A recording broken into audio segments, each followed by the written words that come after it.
Tears of the Kingdom had gameplay shown on Tuesday, March 28th, demonstrating a new wave of abilities. But one thing people still say is that the game is just a $70 DLC to Breath of the Wild. Well, let me tell you why it's not.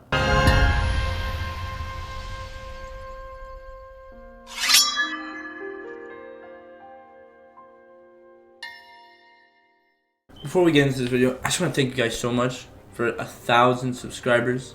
It really means a lot to me. We recently hit 1,200 subscribers, gained 200 in like 2 days. The support is overwhelming. Thank you guys so much for the support. The new goal for when the game launches is 2,000 subscribers. And with all the support I've been getting recently, I think we could really hit that. So thank you guys so much for all the support, and let's get right into the video. Let's talk about the graphics. The graphics in Breath of the Wild were not the best, but again, it was just a port from the Wii U to the Nintendo Switch, making it a launch title with the Nintendo Switch. Tears of the Kingdom, on the other hand, is not going to be a port. It is going to be made directly for the Switch, and it is going to have some graphical improvement since the hardware has changed over the years. The hardware hasn't changed exponentially, but it's changed in some ways. The game runs a little bit more fluid, and it's not as choppy. Breath of the Wild ran a little bit choppy in certain areas due to lag because of the big area that you would go in, or some crowded areas that would have too much going on that would cause the game to lag. Well, the Nintendo Switch has a different type of hardware that doesn't cause that. Again, Breath of the Wild was not made for the Switch, it was made for the Wii U. It was just ported from the Wii U, which means that the game is still the Wii U version, it's just a port. No graphical improvement, no nothing. They literally just took the game, put it on a different chip, and said, here, that's the game with this new system, and that is what you're gonna get as a launch title. So you may be saying that Skyward Sword was a port from the Wii to the Switch, but the thing is, with that, the Wii port would not have been handled on the Switch the same way. They had to change the graphics, they need to make it HD, they needed to change the graphics completely, and they blushed out the art. Breath of the Wild was not changed one bit when it was ported from the Wii U to the Switch. They did not touch that game, they just ported it, and that was it.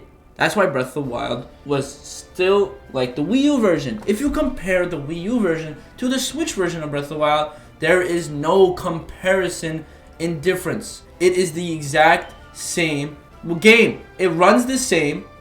The Wii U is just not that great of a console, so it may close on you a few times, but is the exact same game. There's no difference. So Tears of the Kingdom will not be the same, because Tears of the Kingdom will have graphical improvements, will have less lag, and will not be as choppy.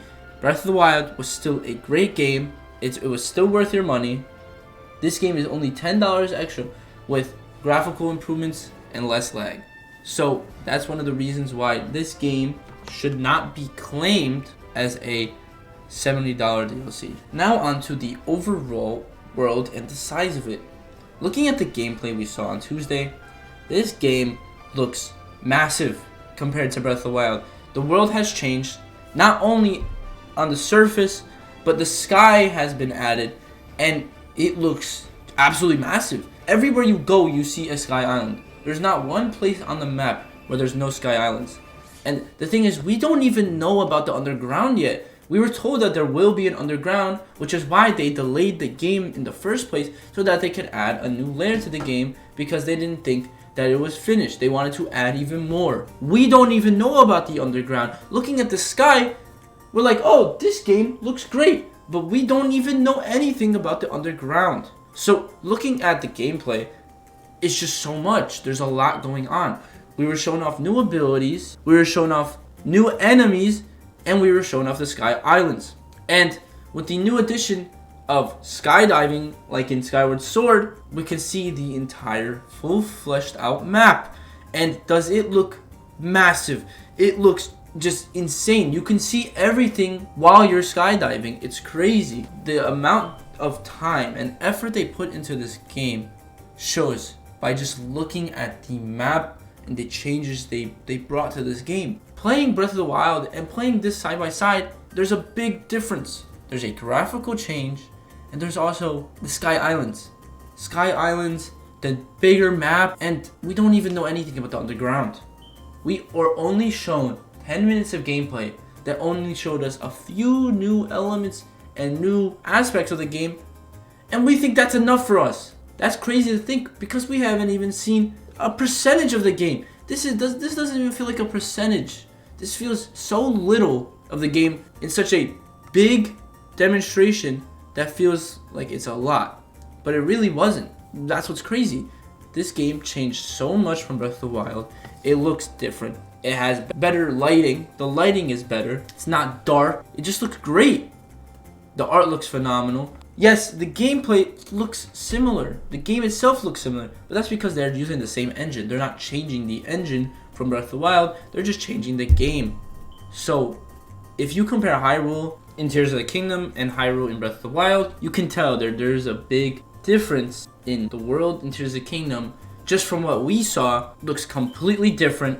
They changed a lot of things. They still kept a few things, but those things could be important, so they couldn't change it. But looking at Tears of the Kingdom and looking at Breath of the Wild, there's a very big difference in games, and Tears of the Kingdom is going to be a step up from Breath of the Wild and a new adventure. So that is why Tears of the Kingdom shouldn't be claimed as a $70 DLC when the game looks completely different from its predecessor. It does not look the same, and it just looks phenomenal.